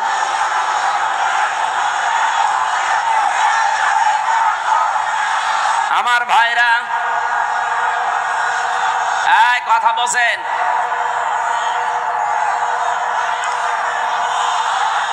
কোরআনে কারিমের এই বাতাস, আমি বাংলাদেশের 630টা থানায় আমার কম বেশি যাওয়া হয়ে গেছে। আমি দেখতে পাচ্ছি এদেশের মুসলমান, হিন্দু, বৌদ্ধ, খ্রিস্টান নেই, মানুষ পদবাচ্যে যারা বিবেচিত, সবাই এক বাক্যে আওয়াজ তুলছে আমরা কোরআনের বিধান চাই। কিছু ক্যান্সার আছে, এরা হয়তো মাথা খারাপ, এ কারণে বলছে কিছু চাই না, আগে থালা দেন। থালা কি করবেন? আমরা আহ্বান জানিয়েছি একেবারে স্পষ্ট ভাষায়, যারা দায়িত্বে এখন আছেন সংস্কার করেন খুব তাড়াতাড়ি, সম্মানজনক একটা সময় নিয়ে সংস্কার করে তাড়াতাড়ি নির্বাচন দিয়ে নির্বাচিত সরকারের হাতে দেশটা তুলে দেন। তাহলে এই দেশ নিয়ে আপা সহ যারা পালিয়েছে কেউ আর ষড়যন্ত্র করার সুযোগ পাবে না। কিন্তু সংস্কার না করে আমরা নির্বাচন করতেও চাই না, হতেও দেব না। কারণ তার আগে দিনের ভোট রাতে হয়ে যাবে। কথা বলেন ঠিক কিনা? দিনের ভোট রাতে হয়েছে, এটা কি ওয়াজ করা লাগবে? যারা করেছে আমার সাথে, এরকম একজন ওসি ছিল জেলখানায়, সে আমার নিজে বলেছে যদি আমরা দিনের ভোট রাতে করেছি। সুতরাং আমরা চাই 1628 জন এরকম চেয়ারে যারা বসে আছেন, এগুলো সব জালেমদের দোসর অথবা নিজেরাই জালেম। কথা বলেন না কেন? এরা এই 3টা টার্মে এই জালেমদেরকে এরা টিকিয়ে রাখার জন্য সর্বাত্মক চেষ্টা চালিয়েছে। আমরা চাই খুব তাড়াতাড়ি ওদেরকে চেয়ার থেকে নামিয়ে এই 15.5 বছরে যারা বৈষম্যের শিকার ছিল তাদেরকে চেয়ারে বসান। এই কথা বলেন না কেন? হয়তো এভাবে যদি আবার আমতা করে দিয়ে দেওয়া হয়, একবারে ডিক্লিয়ার দিয়ে দেবে 154 জন, দিনের ভোট রাতে হয়ে যাবে, আগে যা ছিল তাই। তাহলে তো ওরাই থাকা ভালো ছিল। এক লোক বিবাহ করার পরে বাসর রাত্রে এখনো স্ত্রীর কাছে যায়নি, শাশুড়ি এসে বলছে বৌমা কি করবা জানি না, আমার কিন্তু নাতি চাই। বলছে মা আপনি সময় দেবেন না। ননদ যে বলছে ভাবি কি করবা জানি না, আমার কিন্তু ভাতিজা চাই। দাদি শাশুড়ি গিয়ে বলছে কি করবা জানি না, আমাদের কিন্তু পুতি চাই। স্বামী এবার এসে বলছে বউ ঘুমিয়ে পড়ো, কিন্তু আমার বেবি চাই। স্ত্রী বলছে দাঁড়ান, আপনার কি সব পাগলের বংশ? এখনো বাসরই হয়নি, এখনো বাসর হয়নি, এরপরে এর ভেতরে আপনার মা এসে চায় নাতি, আপনার দাদি এসে চায় পুতি, আপনার বোন এসে চায় ভাতিজা, আর আপনি যে এসে চাচ্ছেন বেবি। আমি এগুলো ডাউনলোড করে নিয়ে আসবো, সময় দেবেন না? আগে অন্তত বাসর হোক, অন্তত 10 মাস 10 দিন সময় দেন, তারপরে যে যা চেয়েছেন সবগুলোই দেব। কিন্তু আমার 1 বছর সময় দেওয়া লাগবে। কথা বলেন ঠিক কিনা? আরে ভাই, যারা দায়িত্ব নিয়েছে এরা তো একটাও রাজনীতিবিদ না, সব ব্যবসায়ী, এক একজন এক এক দিকের। তাই আপনি 1 বছরও সময় দিলেন না, বেবি ডাক শুনবেন কি করে? এই জন্য আমরা কাঙ্ক্ষিত মানের সময় দিতে চাই, সম্মানজনক সময় নিয়ে তারা খুব তাড়াতাড়ি সংস্কার করে এদেশে এমন জায়গায় নিয়ে যাক যেন আমার ভোট আমি দেব, যাকে খুশি তাকে দেব। কথা বলেন ঠিক? আমার ভাইরা, বিশ্বনবী মুহাম্মদুর রাসূলুল্লাহ, আল্লাহ রাব্বুল আলামিন তাকে ডাক দিয়ে বললেন, হে নবী, আপনি আমার কাছে এই দোয়াটা করেন যে আমি রাষ্ট্রীয় ক্ষমতা চাই। আজ যারা এই দেশে এই কথা আহ্বান জানায় আপনাদেরকে যে আমরা রাষ্ট্রীয় ক্ষমতায় যেতে চাই, কারণ আমরা এই কোরআনে কারিমকে প্রতিষ্ঠা করতে চাই, ওদের মনের ভেতরে যদি দুনিয়ার কোনো কামনা বাসনা থাকে, আপনি মাস্ট বি তার পেছনে থাকবেন না। এই কথা বুঝতেছেন? কারণ এই মানুষগুলো অলরেডি শপথ নেওয়ার সময় আল্লাহকে কথা জানিয়েই দিয়েছে, ইন্না সলাতি ওয়া নুসুকি ওয়া মাহইয়ায়া ওয়া মামাতি লিল্লাহি রাব্বিল আলামিন। আমার নামাজ, আমার কুরবানি, আমার বেঁচে থাকা, আমার মরে যাওয়া আমি সব আল্লাহকে দিয়ে দিয়েছি। সুতরাং এই শপথ যারা পাঠ করে, এই মানুষগুলো নিজের জন্য অন্তত কিছু করবে না। যদি করে, সে মুনাফিক হয়ে কিয়ামতে উঠবে। কারণ সে আল্লাহর কাছে অঙ্গীকার দিয়েছে। কথা বলেন না কেন? যারা অঙ্গীকার আবদ্ধ হয়েছে, আপনি মাস্ট বি তাদের পেছনে থাকবেন। কারণ ওই মানুষগুলো তার জীবন, মরণ, নামাজ, ত্যাগ, তিতিক্ষা, কোরবানি অলরেডি আল্লাহকে দিয়ে দিয়েছে, ঘোষণা দিয়েছে। পাবনাবাসে স্ত্রী অভয় দিচ্ছে এই কথা বলে যে আপনি ভয় পাবেন না, কারণ যারা সম্পর্ক ঠিক রাখে এদের ভেতরে কোনো ভয় আল্লাহ রাখে না। আজ বাংলাদেশে যারা সত্যি রক্তের সম্পর্ক, যারা আত্মীয়তার সম্পর্ক ঠিক রাখে, আপনি তাদেরকে দেখবেন এই মানুষগুলো ভয় ভীতির ঊর্ধ্বে উঠে গেছে। এদের ভেতরে কোনো ভয় নেই। নবীজিকে 2 নম্বরে হযরতে খাদিজা বলেছিলেন, তাহমিলুল কাল্লা, আপনি ভয় পাবেন না, আপনি তো মানুষের বোঝা বহন করেন, দুঃখের বোঝা, কষ্টের বোঝা, ঋণের বোঝা, আপনি এগুলো বহন করে দেন। এই দেশে যারা মানুষের বোঝাগুলো কাঁধে নিয়ে কষ্ট সহ্য করে, নিজে কিন্তু অন্যকে বুঝতে দেয় না, আপনি দেখবেন তাদের ভেতর থেকে আল্লাহ বিভিন্ন ভয় দূর করে দিয়েছে। আর যারা মানুষকে বোঝা আরো দিয়ে গেল, কষ্টের বোঝা, দুঃখের বোঝা, ঋণের বোঝা, তাদের ভেতরে কত রকমের ভয় আমার আল্লাহ চাপিয়ে দিয়েছে। কথা বলেন ঠিক কিনা? এত ভয় তাদের ভেতরে আল্লাহ ঢুকিয়েছে যে খাবার খাবে সে সময় ভয়তে পায়নি। এমনকি 5 মিনিট সময় দিয়েছে, তাও জনগণ তাকে দিতে চায়নি। তাড়াতাড়ি ভাগেন, ভয়তে তাড়াতাড়ি ভেগে গেছে। আমরা যদি আজ দুঃখের বোঝাগুলো দিয়ে না যেতাম, এই যে 2732 জন মানুষ মারা গেল, 2780 জনের উপরে এখন বিভিন্ন অঙ্গ প্রত্যঙ্গ হারিয়ে হাসপাতালে কাতরায়। এরা পরিবারের জন্য, সমাজের জন্য, দেশের জন্য বিশাল বোঝা। এই বোঝাটা যিনি দিয়ে গেলেন, আপনি না দিলেও পারতেন। আপনি যদি আগেই বলতেন ঠিক আছে আমি ছেড়ে দিলাম, তাহলে এই বোঝাগুলো বাংলাদেশে হয় না। কথা বলেন ঠিক কিনা? নিজে তো চলে গেলেন, এই বোঝাগুলো দিয়ে গেলেন কোন কারণে? কত কোটি কোটি টাকা ঋণের বোঝা দিয়ে গেলেন। এই দেশে বিভিন্ন জিনিসের দাম কমা দূরের কথা, আরো বাড়তেছে, কারণ এই শয়তানদের ঋণের বোঝার কারণে। একজন বেগম পাড়া বানিয়েছে, সাহেব পাড়া বানিয়েছে, এক দরবেশি 36,000 কোটি টাকা মারিং কাটিং করেছে। বাকি যেগুলো দরবেশ না ধরবেশ, ওরা যে কি করেছে আল্লাহ জানে, আর ওরা জানে। এই জন্য দেশটা আবার দাঁড়াবে। আমার মনে হয় খুব তাড়াতাড়ি যারা দায়িত্বে আছেন, বাইরে যত টাকা এই শয়তানরা পাঠিয়েছে, টাকাগুলো আবার তাড়াতাড়ি ফেরত নিয়ে আসেন। কিভাবে করা লাগবে আপনারা জানেন, করেন। এই দেশটা আবার দাঁড়িয়ে যাবে ইনশাআল্লাহ।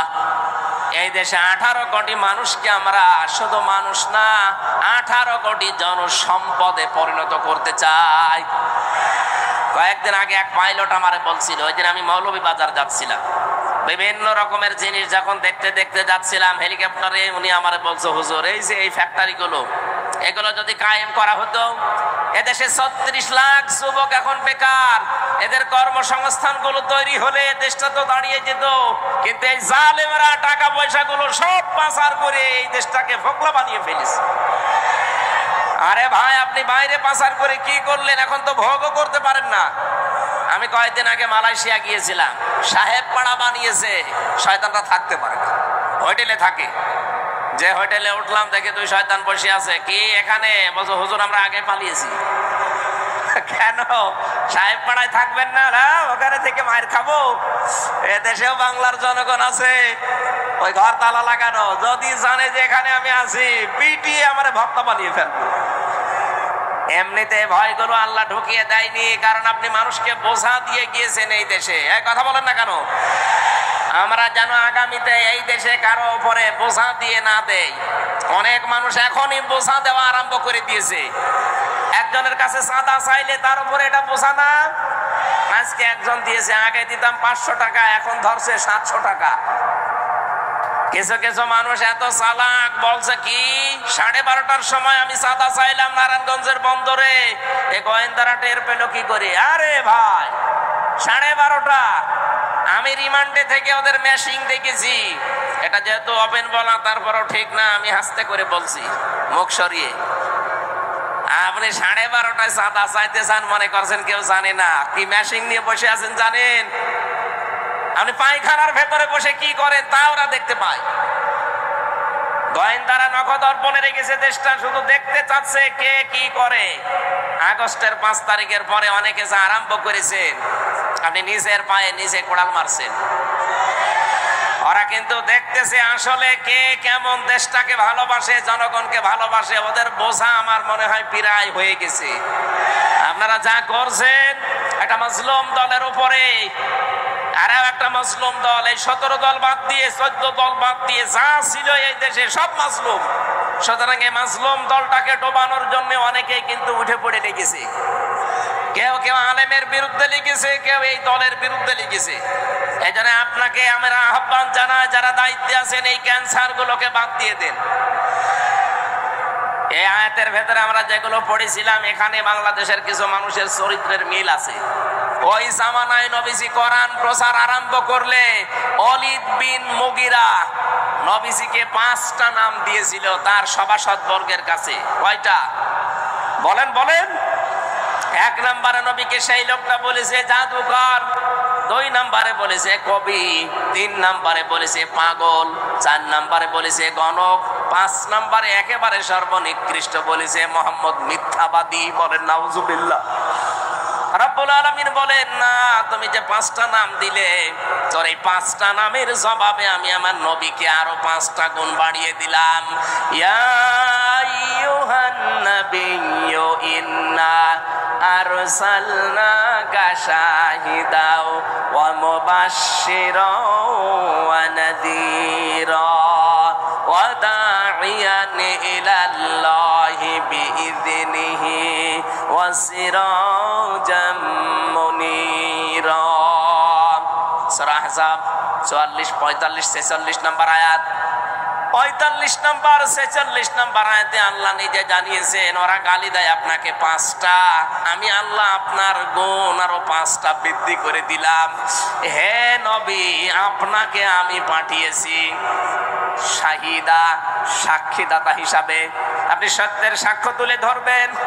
2 নম্বরে আপনি সতর্ককারী, আপনি সুসংবাদদাতা, আপনি আল্লাহর দিকে আল্লাহর অনুমতি ক্রমে ডাক নেওয়ালা।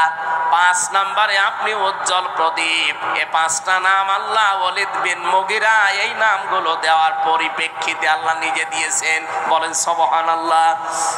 এখন নবীজি নেই, নবীর ওয়ারিসদেরকে আজ যারা চিন্তা ভাবনা করে করে নতুন নতুন নাম দিচ্ছেন, এই যে এই আয়াতে আছে ইন্নাহু ফাক্কারা ওয়া কদ্দারা ফাকুতিলা কাইফা কদ্দারা সুম্মা কুতিলা কাইফা কদ্দার। রব্বুল আলামিন বলেন, বহু চিন্তা ভাবনা করে নবীর বিরুদ্ধে এই কথাগুলো দাঁড় করিয়েছিল যে নবীজি গণক, নবীজি জাদুকর, নবীজি কবি, নবীজি পাগল, নবীজি মিথ্যাবাদী। কত নিকৃষ্ট চিন্তা ভাবনা তার। 1500 বছর আগে ওয়ালিদ বিন মুগিরা নবীকে গালি দিয়ে অভিশপ্ত হয়েছে। আল্লাহ বলেন কুতিলা ফাকুতিলা, সর্বনাশ ওই লোকটার জন্য। কাইফা কদ্দারা, কি করে এই চিন্তা তার মাথায় আসলো? আজ বাংলাদেশে কত রাজনৈতিক দলের নেতা দেখছি আলেমদেরকে এখন কোরআন প্রচারের কারণে ধর্ম ব্যবসায়ী বলে গালি দিচ্ছে। 1500 বছর আগে ওরা নবীকে গণক বলেছে, জাদুকর বলেছে, এখন ধর্ম ব্যবসায়ী বলছে, কথা প্রায় একই। আমার তো মনে হয় নবীজি যদি এই মুহূর্তে এই দেশে আসতেন ধর্ম প্রচার করার জন্য, যারা জালেমদেরকে, নবীর উত্তরাধিকারীদেরকে ধর্ম ব্যবসায়ী বলে গালি দেয়, আমার মনে হয় ওরা নবীজিকেও ধর্ম ব্যবসায়ী বলে গালি দিত। আল্লাহ পাক বলেন সুম্মা কুতিলা কাইফা কদ্দারা, আমি আবার বলছি ওরা সর্বনাশ, ওদের জন্য ধ্বংস, সর্বনাশ, ওদের উপরে লানত, আমি আল্লাহর বরদোয়া যারা এই শব্দগুলো আবিষ্কার করে। আজ বাংলাদেশে যারা আলেমদের নামের শেষে আগে কত রকমের শব্দ আবিষ্কার করছেন, কেউ আলেমদের নামের আগে পরে লাগিয়ে দেয় এটা তেতুল হুজুর। কথা বলে না কেন? আল্লামা দেলাওয়ার হোসাইন সাইদের নাম তারা পাল্টিয়ে দিয়ে দিয়েছে দেলু শিকদার। দেলু শিকদার দেয়নি, শহীদ আব্দুল কাদের মোল্লা তার নামও পরিবর্তন করে দিয়েছে কসাই কাদের। আসল নামে বিচার করলে আপনি তাকে পেতেন না, কারণ সেই সময় সে ছাত্র ইউনিয়ন করত। আপনি তার নাম পাল্টিয়ে বিচার করে এমন জায়গায় পাঠিয়ে দিলেন, আল্লাহ যেন তাকে শাহাদাতের মর্যাদা নসিব করেন, বলেন আমিন। কয়েকদিন আমি আগে ফরিদপুরের ওই জায়গায় গিয়েছিলাম, সদরপুর থানা, শহীদ আব্দুল কাদের মোল্লা রহমতুল্লাহ আলাই। এলাকার মানুষগুলো এখনো পর্যন্ত তার নাম নিয়ে কান্নাকাটি করে। আর আপনার মনের ভেতরে কি একটু কিছু আসলো না? নামগুলো পরিবর্তন করে করে আপনি এই কঠিন সিদ্ধান্ত নিয়ে ফেললেন। এখন আমার মনে হয় এই দেশে যারা আসবে, এই জালেমদের নাম পরিবর্তন না, আসল নামের ওপরেই বিচার করা সম্ভব। এরা যদি একজন মানুষ হত্যার দায়ে তাকে হত্যা করে ফেলতে পারে, আপনি তো মানুষ মেরেছেন 2732 জন, 275টা মার্ডার মামলা অলরেডি হয়ে গেছে আপনার নামে। একজন মানুষ মারলে যদি একজনকে মেরে ফেলা যায়, 275টা মামলা যার নামে, তাকে 275 বার মারা যাবে। এমনি তো মরে গেছে, ও ছাতা মারবেন কবে আবার? এই জন্য মানুষের বিরুদ্ধে যে নাম তৈরি করে, বিশেষ করে নবীদের, নবীর উত্তরাধিকারীদের, এদের জন্য বরদোয়া কার? আরো জোরে বলেন। 1500 বছর আগে আল্লাহ যদি এই বরদোয়া দেয়, আল্লাহ যেন এখনো এই বরদোয়াটা এই দেশে যারা বুঝে শুনে আলেমদের বিরোধিতা করে তাদের উপরে লাগিয়ে দেন।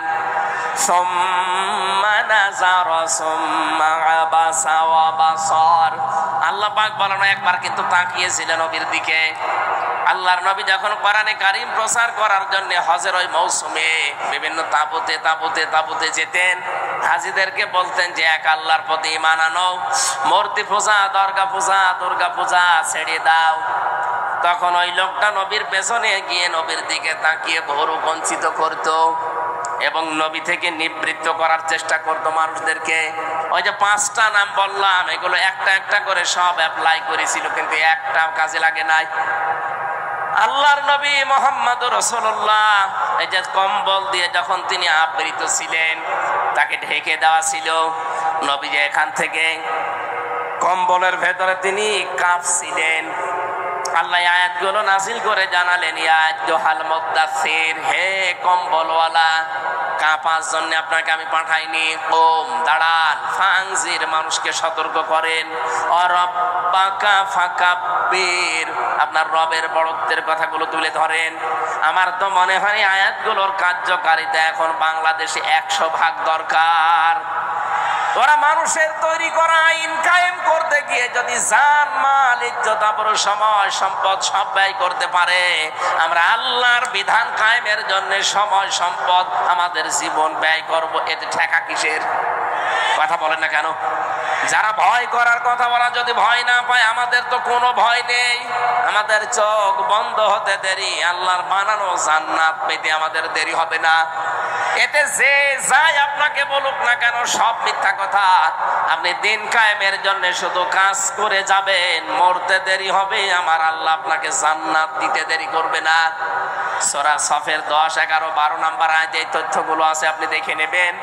দুনিয়ায় যারা আল্লাহর বিধান কায়েমের জন্য চেষ্টা চালাবে, রব্বুল আলামিন জানিয়েছেন হালা দুল্লুকুম আলা তিজারাতিন তুনজিকুম মিন আযাবিন আলীম।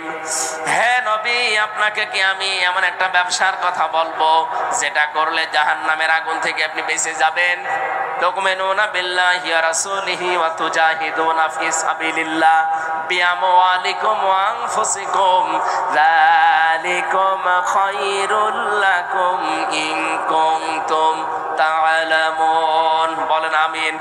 পাবনাবাসী, আমার কথা সামারাইজ হচ্ছে, ওরা মানুষের তৈরি করা আইন এই দেশে কায়েম করতে যদি ভয় না পায়, ওরা যদি পিছপা না হয়, আমরা আল্লাহর তৈরি করা আইনে জমিনে কায়েম করতে কোনোদিন আর পিছপা হবেন?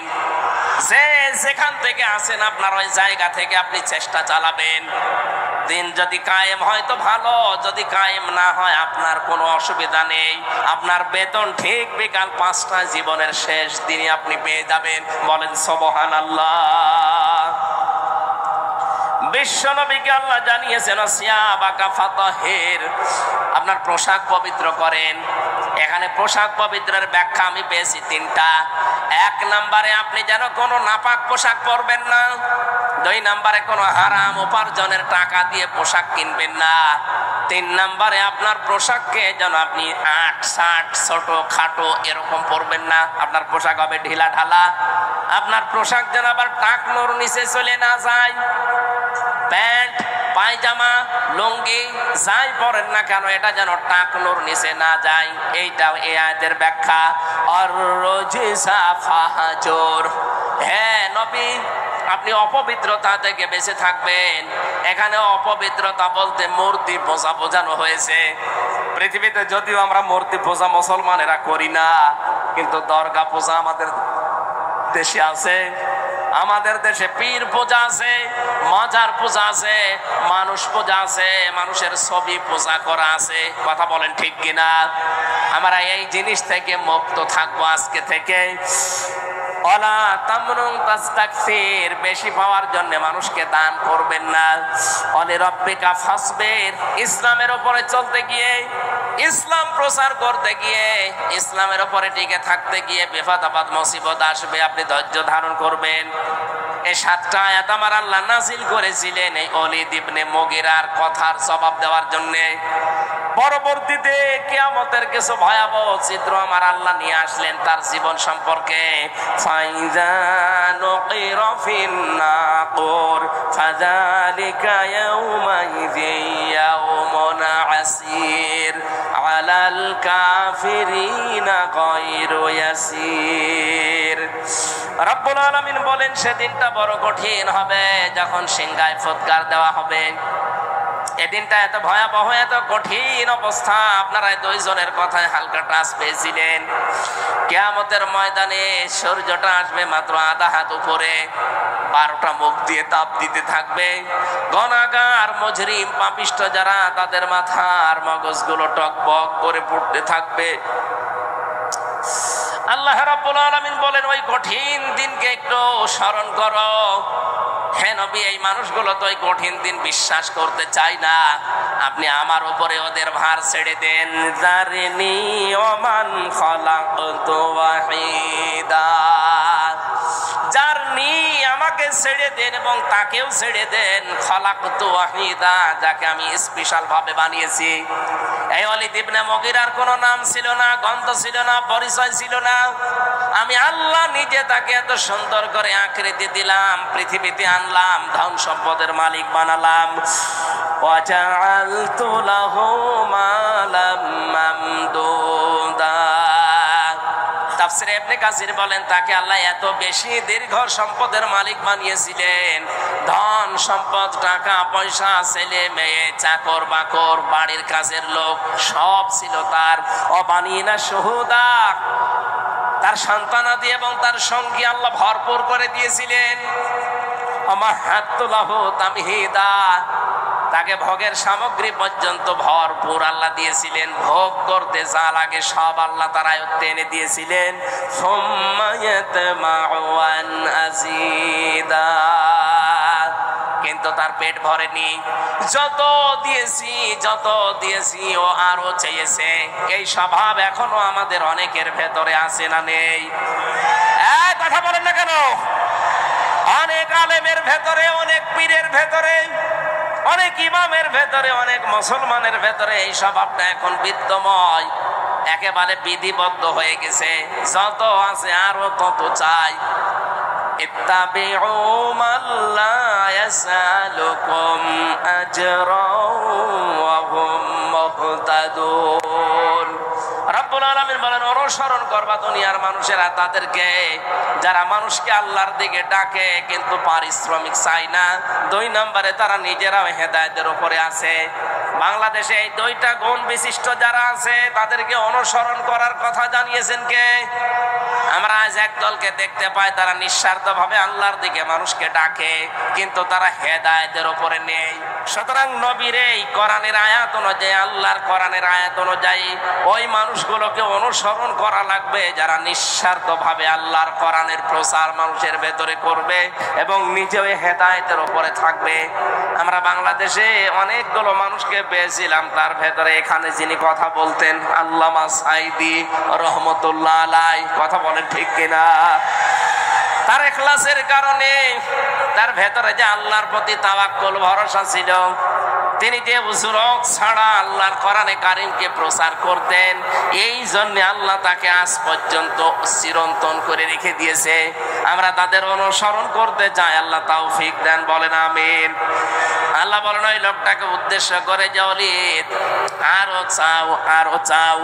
ইন কাল্লা ইন্নাহু কানা লিআয়াতিনা আনিদা সাউরহিকুহু সাউদা।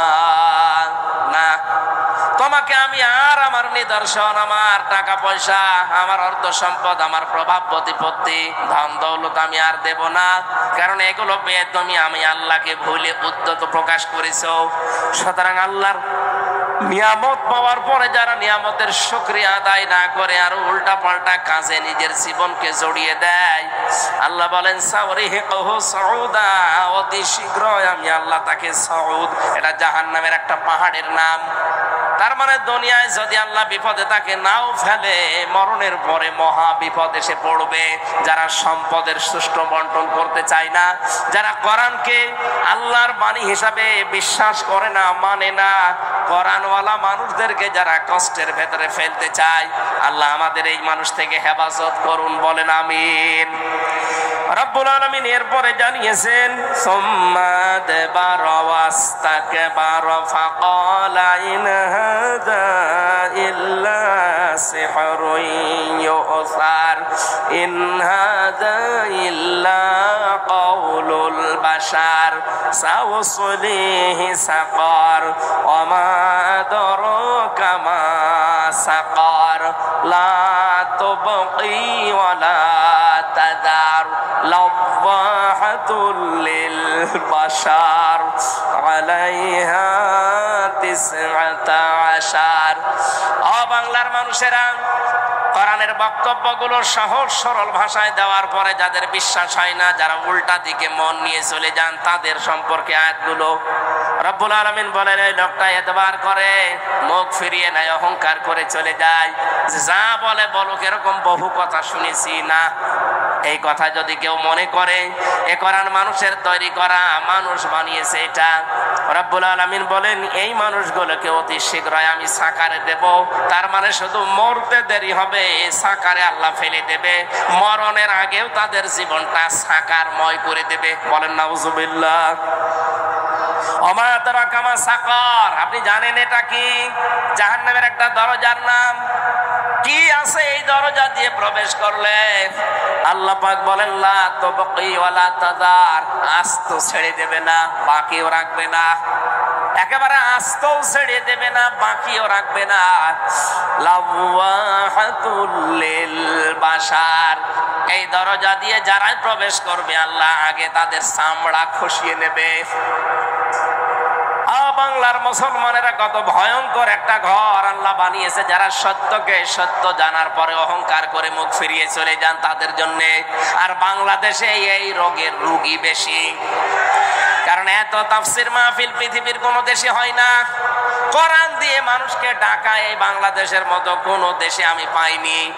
এত ডাক দেওয়ার পরেও যারা ফিরে আসতে চান না, খালি উল্টা পাল্টা মনে করে, অহংকার করে যারা উল্টা দিকে ফিরে যান, আপনার জন্য কিন্তু সাকার অপেক্ষা করছে।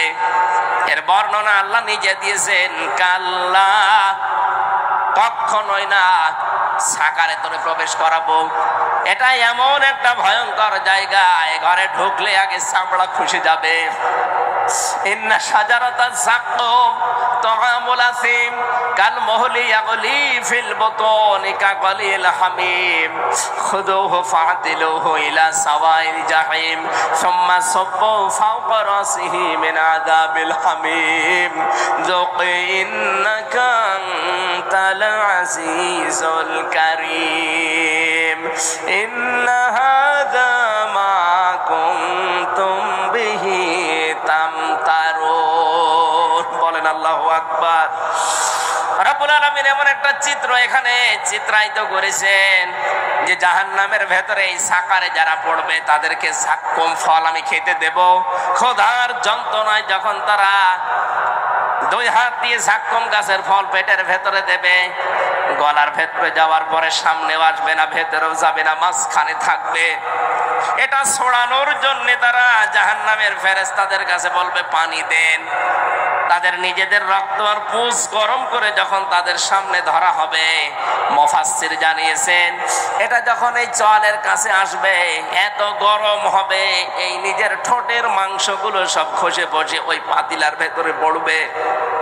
গরম টকবগে এই পানিগুলো নিজের পেটের ভেতরে যাবার পর আল্লাহ বলেন এই মানুষগুলোর নাড়ি ভড়ি যা আছে সব পায়খানার রাস্তা দিয়ে বের হয়ে যাবে। পাবনাবাসী আযাব কিন্তু আমাদের জন্য অপেক্ষা করছে। এই জন্যই বলছি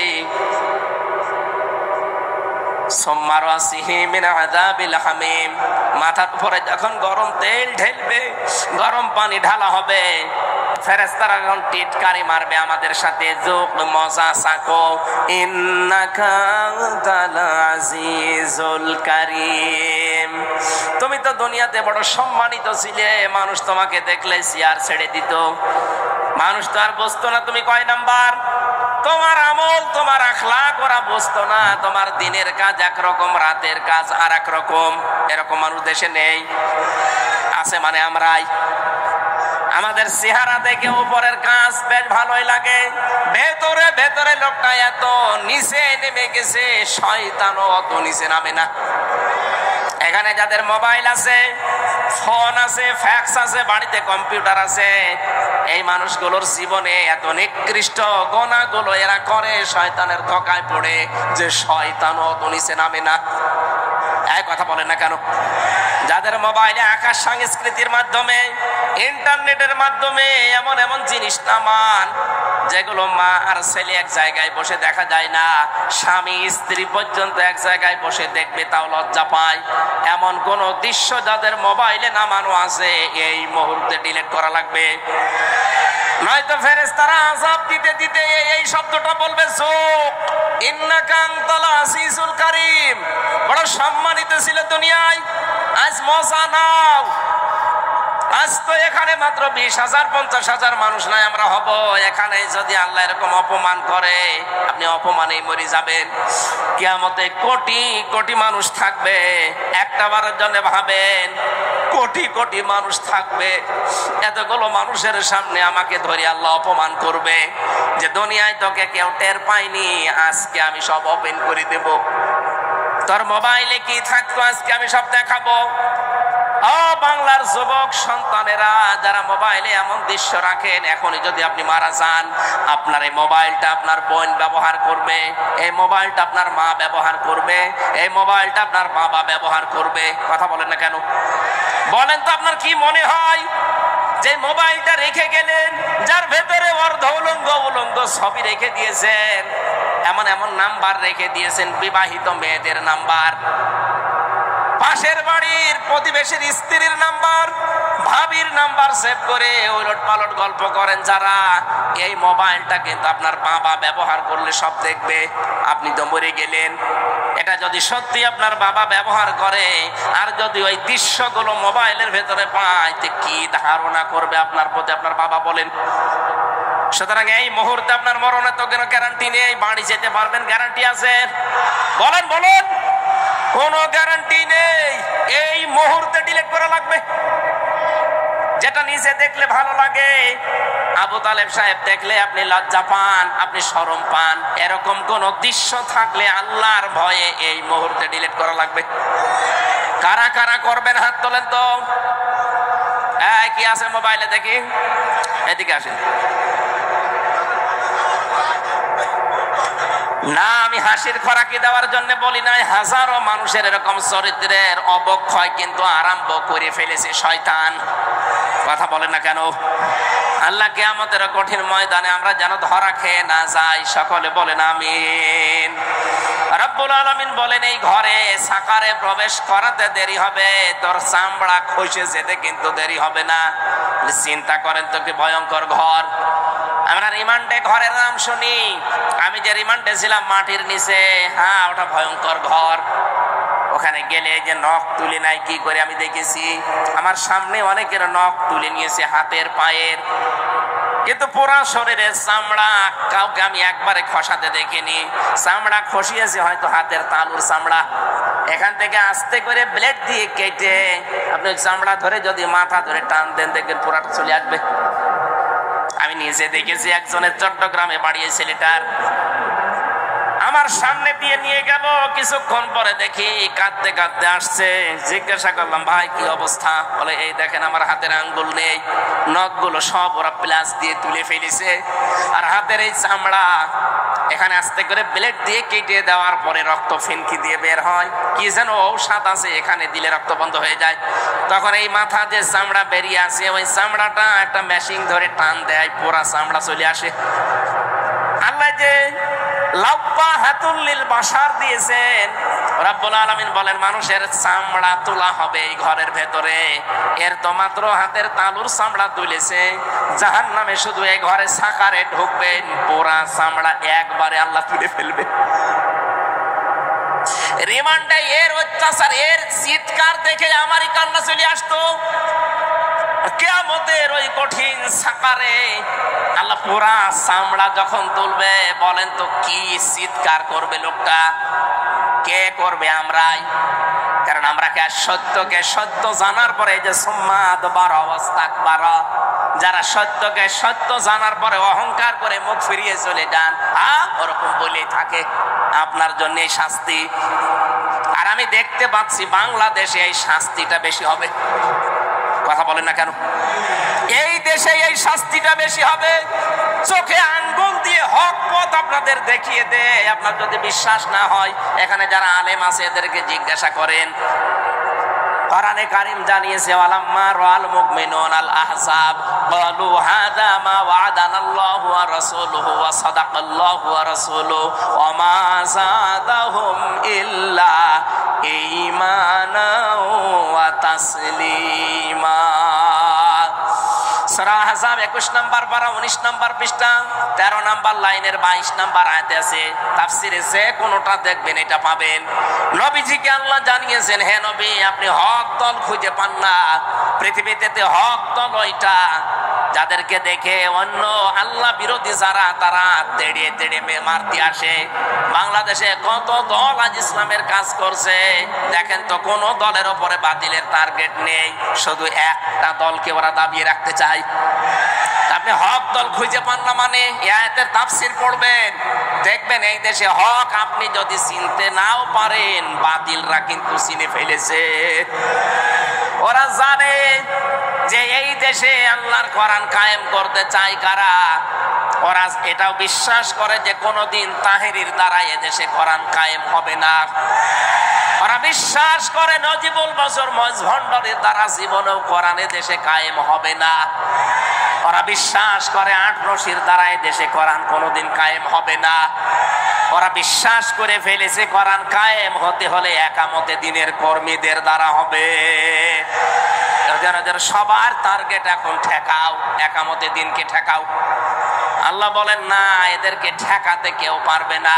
অনরিদু আন্নামুন্না আলাল্লাযীনা ইসতাদঈফু ফিল আরদ। জমিনে ফেরাউন একটা দলকে দুর্বল করে রাখতে চেয়েছিল কোন ঠাসা করে, সেটা মুসা নবীর দল। আর আমি আল্লাহ ইচ্ছা করলাম তাদের উপরে অনুগ্রহ করে জাতির ইমাম তাদেরকে আমি বানিয়ে দেব। আল্লাহ মনে হচ্ছে তাই বানিয়ে দিয়েছে। সারা দেশে এখন দেখেন ইসলামের জয় জয়কার চলছে। কথা বলেন না কেন? শুধু ইমাম বানাবো না, জমিনের উত্তরাধিকারী তাদেরকে আমি বানাবো। অনুমাক্কিনা লাহুম ফিল আরদ, জমিনের শাসন ক্ষমতাও তাদেরকে দেব। অনুরিয়া ফিরআউন ওয়া হামান ওয়া জুনুদাহুমা মিনহুম মা কানু ইয়াহদারুন। আমি আল্লাহ ওদেরকে দেখাতে চাই, ফেরাউন হামান আর ওদের সৈন্যবাহিনীকে, ওরা যাদেরকে ভয় পেত তাদেরকে আমি জমিনের শাসন ক্ষমতা দিয়ে ওদেরকে আমি দেখাতে চাই। এই বাংলাদেশে 54 বছরে যাদেরকে কোন ঠাসা করে রাখা হয়েছিল, যাদেরকে দুর্বল করে রাখা হয়েছিল, সূরা কসসের 5 এবং 6 নম্বর আয়াত মনে হচ্ছে আল্লাহ দেখাচ্ছেন। এই কথা বলেন না কেন? এই মানুষগুলোকে আজ আল্লাহ ধরে ধরে জাতির ইমাম বানিয়ে দিচ্ছে। জাতির শুধু ইমাম না, দেশের উত্তরাধিকারী আল্লাহ বানিয়ে দিচ্ছে। আল্লাহ এবার শাসন ক্ষমতায় বসাবে, কারণ কোরআনে কারিম 100 ভাগ আমরা বিশ্বাস করি, নাকি 98 ভাগ? আরো জোরে, অনুমাক্কিনা লাহুম ফিল আরদ। আল্লাহ বলে আমি নিজে তাদেরকে জমিনের শাসন ক্ষমতায় বসাবো। এইটা এখন দেখতে বাকি আছে। আর আমার বিশ্বাস কোরআনের উপরে 100 ভাগ আছে। এই জন্য আমি দৃঢ় বিশ্বাস নিয়ে বলতে পারি সামনের দেশ হবে কোরআনের দেশ। সামনের সংসদ হবে কোরআনের সংসদ। এটা আমরা দেখতে চাই না। চর্ম চোখে যেন আল্লাহ দেখার তৌফিক দেন। 56,000 বর্গ মাইল এইটা দিয়ে চলছে। জোরে বলেন আমিন। আল্লাহুম্মা আমিন। লা ইলাহা ইল্লা আনতা সুবহানাকা ইন্নী কুনতু মিনাজ জালিমিন। রব্বুল আলামিন পাবনা জেলার দারুল আমান ট্রাস্ট এই ময়দানের দিকে তাকাও। 2 দিন ব্যাপী ঐতিহাসিক তাফসীরুল কোরআন মাহফিলের সমাপনী রজনীতে সূরা মুদ্দাসসিরের কয়েকটা কথা আমরা শুনতে পেলাম। কোরআনে কারিমে যারা বাধা দেয়, কোরআনকে যারা মানুষের তৈরি করা নিয়ম নীতি মনে করে, তাদের কি শাস্তি দিয়েছো তুমি? কি শাস্তি দেবে তোমার বর্ণনা শুনছিলাম। আল্লাহ মেহেরবানি করে তুমি আমাদেরকে ওলীদ ইবনে মুগীরার চরিত্র থেকে বাঁচাও। আমাদের চরিত্র তুমি আবু বকর সিদ্দিকের মতো বানিয়ে দাও। রব্বুল আলামিন বিশাল আয়োজন করতে গিয়ে দারুল আমান ট্রাস্টের কর্তৃপক্ষ যারা ঋণী হয়ে গেছে, এদের ঋণ পরিশোধ করে দাও, এদের অভাব দূর করে দাও, এদের স্বভাবগুলো ভালো বানিয়ে দাও। তোমার যে বান্দারা এত কষ্ট করে রাত 11টা পর্যন্ত বসে আছে, এদেরকে খালি হাতে ফেরত দিও না, মেহেরবানি করে পরিপূর্ণ করে এদেরকে হাত ভর্তি করে দাও। বাড়ি যাওয়ার আগে আমাদের অপরাধগুলো মাফ করে দাও। আমাদের মাহফিলের সম্মানিত সভাপতি অধ্যাপক আবু তালেব মন্ডল ভাইকে কবুল করো।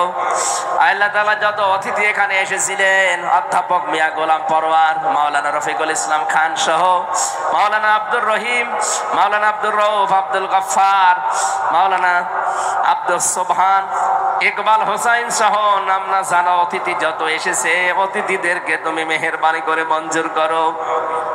কত মানুষ সন্তান চেয়েছে, আল্লাহ তাদেরকে সন্তান দাও। এসএলআর ডিসি এসপি টিয়ানো ওসি প্রশাসনের যে ভাইগুলো দায়িত্ব পালন করেছে, আল্লাহ এদেরকে পরিপূর্ণ জাযা তুমি দুনিয়া আখিরাতে দান করো। এলাকায় মাটির নিচে ঘুমিয়ে আছে যারা, কোরআনের কারিমের এই আওয়াজ যারা শুনতে পেত আগে, কবরে যাওয়ার পরে এই মানুষগুলোকে কোরআনের ইজ্জতে মাফ করে দাও। বিশেষ করে মরহুম মাওলানা আব্দুস সুবহান রাহমাতুল্লাহ আলাইহি, তার সন্তান হাত তুলেছে। রব্বুল আলামিন তার সন্তানের সন্তানের হাতের দিকে তাকাও। তোমার নবী জানিয়েছে সন্তানের হাত নাকি তুমি ফেরত দাও না। ছেলের হাতের দিকে তাকিয়ে মাওলানা আব্দুস সোবহানকে তুমি জান্নাতের সুউচ্চ মাকান দিয়ে দাও। শহীদ আল্লামা দেলাওয়ার হোসাইন সাইদি, আল্লাহ 3টা বছর তোমার এই গোলামের সাথে আমি অনেকবার দেখা করেছি। তার কথাবার্তা শুনতাম বসে বসে, তিনি আমাকে উপদেশ দিতেন। তার পুরা উপদেশ আমার প্র্যাকটিক্যাল লাইফে মেনে চলার তৌফিক দাও। তোমার গোলাম বেঁচে থাকলে এই ময়দানে এখানে আজকে তিনি কথা বলতেন। তুমি যখন ডাক দিয়েছো তোমার না দরবারে তিনি হাজিরা দিয়েছেন, তাকে তুমি জান্নাতুল ফেরদাউস দিয়ে দাও। আল্লাহ তাআলা জনাব নাসিরউদ্দিন এই জমিনের মালিক, তিনি দিয়ে দিয়েছে তোমার নবীর ঘরের জন্য অক্ষ করে, তাকে তুমি মেহেরবানি করে ক্ষমা করে দাও। কত মানুষ আমরা অসুস্থ, আমি নিজে 3টা বছর জালেমের এই জেলখানায় অসুস্থ হয়ে পড়েছি। যত মানুষ আমার সাথে অসুস্থ আছে শেফায়ে কামেলা আজেলা নসিব করে দাও। মনের ভেতরে যার যা কামনা বাসনা আছে আমাদের জায়েজ আশাগুলো আজকেই পূরণ করে দাও। মাথা নিচু করেন, চক্ষু বন্ধ করেন, হাফ মিনিট সময় দিলাম, মনের কথাগুলো জায়েজ কথাগুলো বলেন।